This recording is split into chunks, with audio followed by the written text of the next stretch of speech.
हो गया सर। चलिए इधर देखो, तो क्या पार्ट ऑफ स्पीच किसे कहते हैं, ठीक है। तो अंग्रेजी में जितने भी वर्ड होते हैं, ठीक है, जितने भी शब्द होते हैं, इससे पहले हम लोग क्या पढ़ लिए, सेंटेंस किसे कहते हैं, लेटर किसे कहते हैं, वर्ड किसे कहते हैं। लेटर की सहायता से हम वर्ड लिखते हैं, ये भी पढ़ चुके हैं, है ना। वर्ड को मिला करके सेंटेंस बनाते हैं, ये भी कर चुके हैं। और अब करना है कि पार्ट ऑफ स्पीच, क्या करना है, पार्ट ऑफ स्पीच। बोल रहा है कि अंग्रेजी में जितने भी हम अंग्रेजी भाषा में जितने भी शब्द लिखते हैं, क्या लिखते हैं, जितने भी शब्द लिखते हैं, उसको हमने क्या किया, हमने मतलब ग्रामर में क्या किया गया होते हैं, उनको कार्यों एवं वर्गों के हिसाब से, मतलब उसके क्या कार्य हैं, कैसे वर्ग है, ग्रुप के हिसाब से क्या किया, आधार पर 8 भागों में बांटा गया है। कितने भागों में बांटा गया है, 8 भागों में बांटा गया है, जिसको प्रत्येक भाग को पार्ट ऑफ स्पीच कहते हैं। क्या कहते हैं, उसके जितने भी भाग होते हैं सभी को क्या कहते हैं, पार्ट ऑफ स्पीच कहते हैं, है ना। इंग्लिश में बोल रहा है कि all the English word, English के जितने भी वर्ड है ना, आर डिवाइडेड इनटू 8 ग्रुप्स। कितने ग्रुप में डिवाइडेड है, 8 ग्रुप्स में डिवाइडेड है, ठीक है। 8 ग्रुप अकॉर्डिंग, किसके according, according to the work, है ना, they do in a sentence each group. मतलब जो सभी ग्रुप को क्या बोलते हैं, और सभी भाग को क्या बोलते हैं, पार्ट ऑफ स्पीच बोलते हैं। क्या बोलते हैं, पार्ट ऑफ स्पीच बोलते हैं। समझ में आ गया।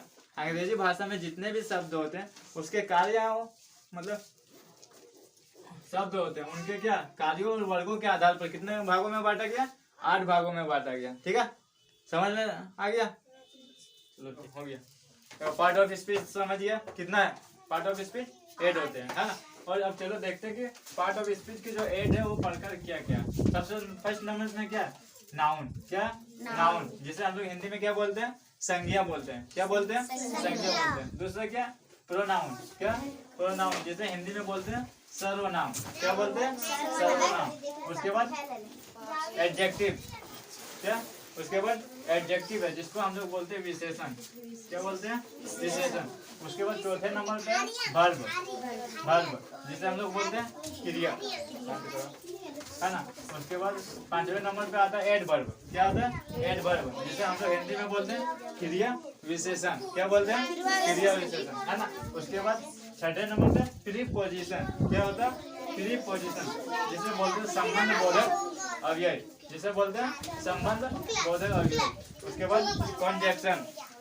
क्या होता है, कंजक्शन, जिसे हम लोग बोलते हैं समुच्चय बोधक अव्यय। किसे क्या बोलते हैं, समुच्चय बोधक अव्यय। और 8वें नंबर पे आता है इंटरजेक्शन। क्या आता है, इंटरजेक्शन, जिसे हम लोग बोलते हैं विस्म आदि बोधक अव्यय। क्या, विस्म आदि बोधक अव्यय। ये पार्ट ऑफ स्पीच के कितने, 8 भाग, है ना। ठीक है, तो इसको अच्छे से याद कर लेना, उसके बाद पढ़ाएंगे।